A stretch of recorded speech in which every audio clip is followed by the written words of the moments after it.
Hi friends, and welcome to this video where I'm going to go through 11 things that you can do in London for free with your toddler. To give you a quick introduction, I'm Alina Ghost and I grew up in London. I grew up in East London mainly. I come from an immigrant family who were very poor, and therefore my mum would usually take me and my sister out to free places every single weekend. Because we were foreign and we wanted to see a lot of London, it meant that we did so much in London, and therefore I want to show the same to my toddler. The other reason for this video is the fact that I just think everything is so expensive these days. The other day I looked at a Peppa Pig afternoon tea bus ride, so it was like a tour bus ride in London, and I fell in love. I was like, yes, I'm going to do this. I've chosen the date, the time that we're going to go, and then I saw the price. I didn't think I can justify £120 for just the two of us. It's just a lot of money because we're currently trying to save up for an extension. So basically this is a way of putting a checklist together for myself as well as you guys in order to be able to do these things during the summer break that are affordable. Apart from living in London, I've also worked in London.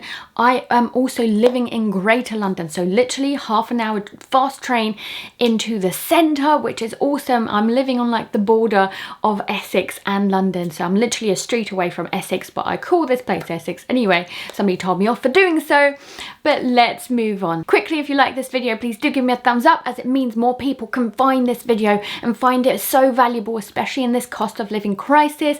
People might want to see lots and lots of things with their kids for an affordable price, well, for free. And basically, let's get straight into those tips that I'm thinking of. Museums is the first thing that I'm going to mention because there's so many free ones in London, and it's very well known around the world that actually we do have free museums in London, which is great. So you've got the Tate Modern, you've got the British Museum, you've got the Natural History Museum, which we love because it has dinosaurs in there, and we've also got the Imperial War Museum and lots more. So make sure to Google and have a look at the list, but the ones that I mentioned are probably the biggest and the most popular ones, and the ones that we love very much. I can't wait to visit some more this summer. Library is the second thing that I'm going to mention because we've got the British Library, which is stunning. It's beautiful. You can find lots of things to see, but also don't forget the local libraries in England. So if you are in the UK, we've got plenty of town local libraries that we can go to. We ourselves have signed up to our local one a couple of streets away in the high street, and basically we've got the card, and Aiden now did take a book out, so we need to go and do that more. Number 3 is Science Museum. So believe it or not, that's actually free, and I love the fact that it's quite interactive. They learn so much in the Science Museum, and it's so different to other museums that you go to as well. Can you believe that it's free for both adults and kids, like the museums as well, and like the library, where you can actually read the books, you can borrow the books. Obviously you can't borrow the science stuff in the Science Museum, but you can definitely interact with it when you're there, and that's super fun. We are a big fan of parks. We love any types of parks. We go out a lot because we have a dog, and therefore we can definitely recommend and vouch for the fact that London has plenty of parks that you can visit. Some of the most famous ones are Hyde Park, Regent's Park, Richmond Park, and even have a think about Greenwich Park as well. It's very large, there's loads of things to do. I think there's even a museum. Back in the day when I visited it must have been a very long time ago, there was definitely a free museum that you can visit there. I don't know if it's still free, but basically you can also walk up to the top of the hill and there's a planetarium at the top. So it's a very lovely place to visit, and if you are at the top you can actually get a wonderful view of the London skyscrapers. So yeah, definitely go to all the parks that you can manage. It's free. You can bring a picnic, especially if it's lovely weather, and if it's not, just bring a brolly, an umbrella, and basically you'll be fine. Hampstead Heath also has a lovely park there, but I wanted to mention it separately because not only does it have a wonderful greenery and like forestry, it's got a beautiful park, would you believe it, in the centre of London, but also the architecture around it. You can have a lovely walk on the outskirts of the park to see like the old traditional, old like British housing and architecture, I definitely do recommend a walk. Markets is another free thing that you guys can go to, and toddlers will find this lots of fun. Yes, I could be cheating a little bit with this one, that yes, it's free to go there, but you'll probably end up buying something yummy there, and that's why I'm saying that toddlers will love it, because you can definitely find something like tasty, sweet, and you can definitely grab yourself a hot drink if you're going there in the winter too. One thing to keep in mind is obviously because markets are free, it's just so easy just to like spend your time there looking around. You don't have to spend money, but it's definitely an activity that your toddler wouldn't otherwise have. There's lots of people there, it's a different vibe, great, lots of different things that they can look at as well. Talking about great things to look at, the other thing that I was going to recommend is Graffiti. The one that is next to Waterloo Station is the one that I mean and definitely recommend.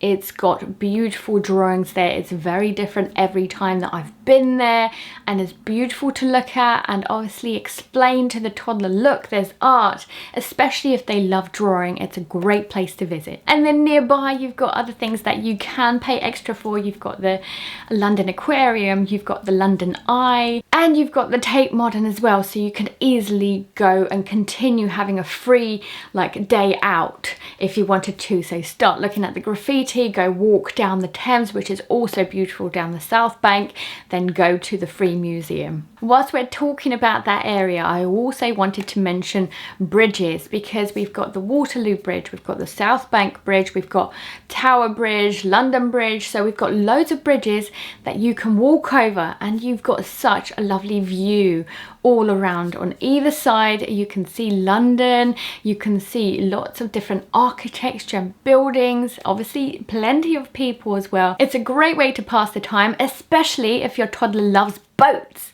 so that will be a fun thing to watch when you are walking across the bridges. Walks and tours is the next thing that I'm going to recommend. Go online, have a look if there are any free tours that you can go.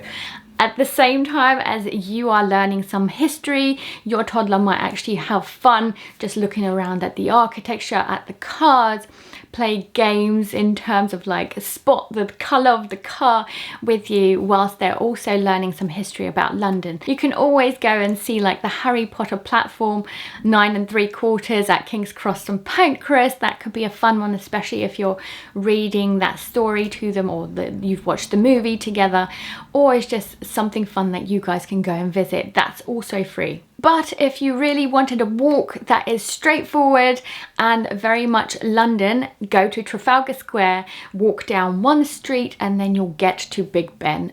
It's free, it's beautiful, and it's very much a London tourist thing to do. The next thing that I'm going to mention is shopping. Obviously, it can range from being free to very much not free, where you spend lots of money, whether it's on clothes and food and things like that. But you can definitely go and spend your time easily walking around, having fun, getting your toddler's energy out whilst you're also window shopping. We've got Shepherd's Bush, Westfields. I am closest to Stratford, Westfield, so know that one inside and out. We've also got lots and lots of other shopping high streets that we can go to.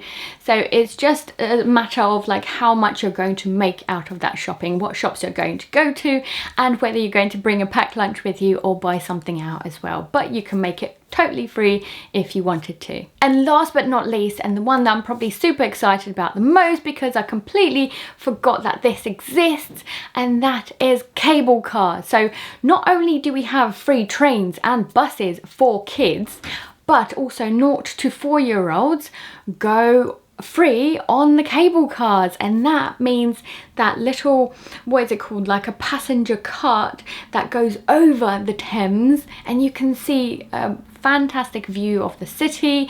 You're above the river as well, so it's beautiful. It takes you to the O2, so there's plenty of things to do on the other side as well, and it's a wonderful way to pass the time because you can see boats, you can see cars, and it's plenty of fun for a little toddler. So those were my 11 things that you can do in London for free with a toddler, and I can't wait to check these off during the summer myself, and I hope that you guys have lots of fun as well. Let me know down below if you can think of anything else that you can do for free in London, and let me know if you are going and making the most out of this checklist as well. Thanks so much for watching, and I'll catch you guys next time. Bye.